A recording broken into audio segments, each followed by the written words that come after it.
Hello everyone. तो आज है 15 दिसंबर और इस सेशन में आज का इम्पोर्टेंट करंट अफेयर्स एमसीक्यू के थ्रू कवर करते हैं।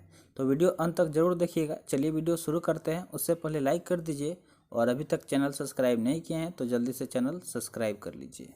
ये हमारा सोशल मीडिया है, इसका लिंक आपको डिस्क्रिप्शन बॉक्स में मिल जाएगा, तो आप चाहे तो ज्वाइन कर सकते हैं क्योंकि यहाँ पे सेशन का PDF वगैरह प्रोवाइड किया जाता है।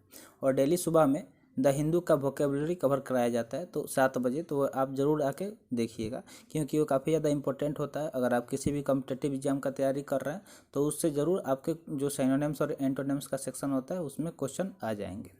तो आइए देखते हैं क्या रहने वाला है क्वेश्चन। फर्स्ट क्वेश्चन है, what is the consumer price index best retail inflation for November in India. बोला जा रहा है कि जो नवंबर में इंडिया के लिए CPI यानी कि कंज्यूमर प्राइस इंडेक्स क्या रहने वाला था, क्या था वो पूछा जा रहा है। ठीक है, तो ऑप्शन ए है 5.22%, ऑप्शन बी है 5.88%, ऑप्शन सी है 6.22% और ऑप्शन डी है 8.88%। तो अगर आपको जिस भी क्वेश्चन का आंसर पता होगा कमेंट सेक्शन में ज़रूर लिखिएगा वीडियो को पॉज करके। तो आइए इसका आंसर डिस्कस करते हैं, फिर बाद में उसको एक्सप्लेन करेंगे।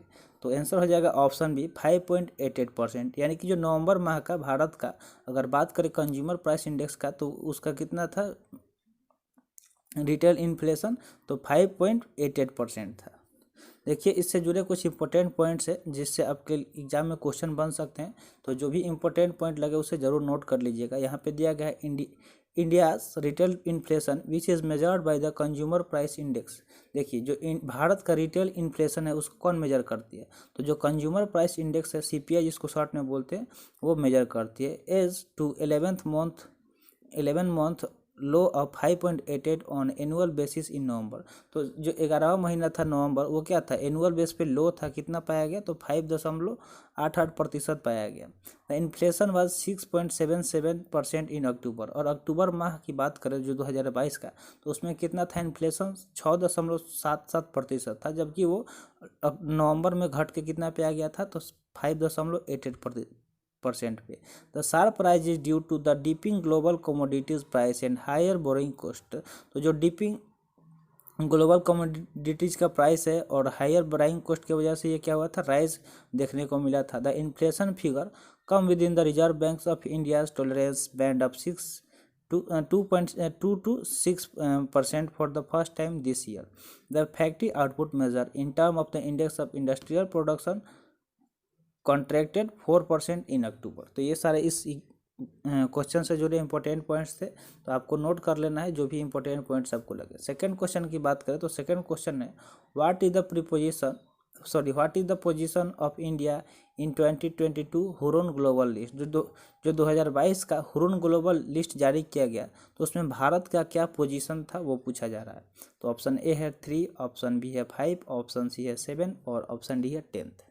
बात करें इसके सही आंसर का तो सही आंसर हो जाएगा ऑप्शन बी, यानी कि क्यों भारत का 5वां पोजीशन था हुरून ग्लोबल लिस्ट 2022 में।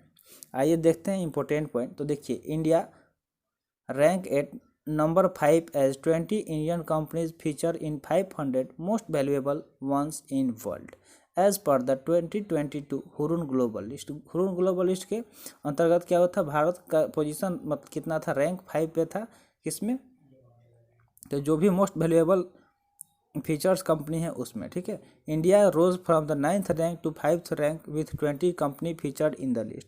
तो इसमें 20 कंपनी फीचर्ड किए गए थे भारत में, जिसका अगर भारत की बात करें तो इसके पहले कितने रैंक थे, 9th थे, जबकि इस साल कितने आ गए हैं तो 5 पे आ गए हैं। तो 9 से 5 पे आए, काफ़ी ज़्यादा मतलब ग्रोथ देखने को मिला है।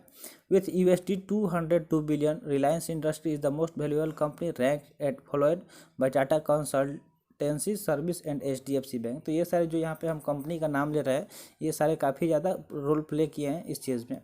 जैसे कि हो गया रिलायंस इंडस्ट्रीज हो गया, उसके बाद से TCS जिसको टाटा कंसल्टेंसी सर्विस बोलते हैं, HDFC बैंक हो गया, Reliance industry 34 and Tata consultancy service 65 are the only 2 Indian company to feature in the top 100 list. US top the list with 260 company. तो टॉप की बात करें तो US है जो कितना 260 कंपनी के साथ था, जबकि इंडिया कितने कंपनी के साथ, तो 20 कंपनी के साथ। तो आई होप आपको सारे पॉइंट क्लियर हो गए होंगे। नेक्स्ट क्वेश्चन है prime minister Narendra Modi inaugurated the all India institute of Ayurveda in which state. तो भारत के माननीय प्रधानमंत्री नरेंद्र मोदी जी हाल ही में क्या किए हैं, इनॉग्रेट किए हैं, यानी कि उद्घाटन किया है all India institute of Ayurveda का। तो पूछा जा रहा है कि किस राज्य में किया गया है। तो ऑप्शन ए है हरियाणा, ऑप्शन बी है हिमाचल प्रदेश, ऑप्शन सी है गोवा और ऑप्शन डी है तेलंगाना। सही आंसर की बात करें तो ऑप्शन सी हो जाएगा। गोवा में हाल ही में नरेंद्र मोदी जी ने क्या किया है, all India institute of Ayurveda का उद्घाटन किया गया है। तो देखते हैं इससे जुड़े कुछ इंपॉर्टेंट पॉइंट्स क्या है। तो देखिए, the prime minister virtually inaugurated the Goa based all India institute of Ayurveda, Ghaziabad based national institute of Unani medical and Delhi based national institute of homoeopathy from Goa. तो गोवा से वर्चुअली ये सारे जो यहाँ पे नाम लिया गया है, इन सबको क्या किया गया है, इनोग्रेट किया गया है। किसके द्वारा? तो माननीय प्रधानमंत्री जी द्वारा। तो सबसे पहला है all India institute of Ayurveda, दूसरा क्या है गाजियाबाद में एक national institute of Unani medical है, जबकि दिल्ली में एक नेशनल इंस्टीट्यूट ऑफ होम्योपैथी है। तो ये सारे गोवा से किए गए हैं और वर्चुअली किए गए हैं। किसके द्वारा? तो माननीय प्राइम मिनिस्टर नरेंद्र मोदी जी द्वारा किया गया है। नेक्स्ट पॉइंट की बात करें तो he address the 9th world Ayurveda congress and Arogya expo, Goa chief minister Pramod Sawant said the all India institute of Ayurveda at Dargal will have 50% reservation in seat for गाँव। तो देखिए यहाँ पे 9वां वर्ल्ड आयुर्वेदा कांग्रेस और आरोग्य एक्सपो का भी संबोधन किया गया है। और जो गोवा के चीफ मिनिस्टर हैं, जिनका नाम क्या है, प्रमोद सावंत, तो उसने कहा कि जो all India institute of Ayurveda है दरगाल का, वो 50% क्या देगी, आरक्षण देगी सीट में। किसके लिए? तो गाँव के लिए देगी। ठीक है, तो ये सारे इंपॉर्टेंट पॉइंट्स थे। नेक्स्ट क्वेश्चन है, which Indian cricketer broke Chris Gayle record for the fastest 200 in an ODI inning. तो पूछा जा रहा है कि भारत के कौन से ऐसे क्रिकेटर हैं जिन्होंने क्रिस गेल का जो रिकॉर्ड था सबसे तेज दोहरा शतक लगाने का वनडे क्रिकेट मैच में, तो पूछा जा रहा है कि किसके द्वारा ये रिकॉर्ड तोड़ा गया। तो फर्स्ट है रोहित शर्मा, सेकंड है ऑप्शन रविंद्र जडेजा, सी है ईशान किशन और ऑप्शन डी है केएल राहुल। तो करेक्ट आंसर की बात करें तो ऑप्शन सी इसका करेक्ट आंसर हो जाएगा। ईशान किशन जो बिहार के लाल है, जिसने बिहार का नाम रोशन कर दिया, बहुत तेज शतक, यानी कि क्रिस गेल के नाम एक रिकॉर्ड था 200 रन लगाने का फास्टेस्ट, तो उसको तोड़ के अपने नाम ये रिकॉर्ड कर लिया। किसने? तो ईशान किशन ने। और बहुत अच्छे पारी खेले थे ईशान किशन इस दिन। तो इसके लिए एक जय हिंद तो बनता ही है, कमेंट सेक्शन में जय हिंद जरूर लिखिएगा। तो देखिए कुछ इंपॉर्टेंट पॉइंट बात कर लेते हैं इसका। तो young Indian cricketer Ishan Kishan created many record in third and final ODI match of the series against Bangladesh. तो बांग्लादेश के खिलाफ क्या हो रहा था, एक सीरीज खेला जा रहा था जिसका तीसरा मैच था ओडीआई का। इसमें ईशान किशन ने क्या किया, एक रिकॉर्ड बना दिया। He become the 7th batter in the world to score a double century in ODI and 4th from Indian after Sachin Tendulkar, Rohit Sharma and Virender Sehwag. तो देखिए इन्होंने क्या किया, एक रिकॉर्ड बना दिया। तो 7वें पूरे वर्ल्ड के ऐसे प्लेयर बन गए जिन्होंने दोहरा शतक लगाया, और चौथे भारत के। सबसे पहले कौन लगाए थे, मतलब सबसे ज़्यादा तो स्कोर किए हैं रोहित शर्मा, फिर सचिन तेंदुलकर दोहरा शतक लगाए हैं और वीरेंद्र सहवाग, और उसके बाद ये आ गए हमारे ईशान किशन जो बिहार के लाल हैं। He scored a double century of just 126 ball. तो सिर्फ 126 बॉल में उन्होंने क्या किया, दोहरा शतक लगा दिया, और भारत के पूरे मतलब विश्व के 7वें ऐसे प्लेयर बन गए जिन्होंने दोहरा शतक लगाया। Ishan also broke Chris Gayle record for the fastest 200 in an ODI inning. तो सबसे तेज दोहरा शतक लगाने वाले अभी तक क्रिस गेल थे, जिनका रिकॉर्ड तोड़ दिया गया है ईशान किशन द्वारा।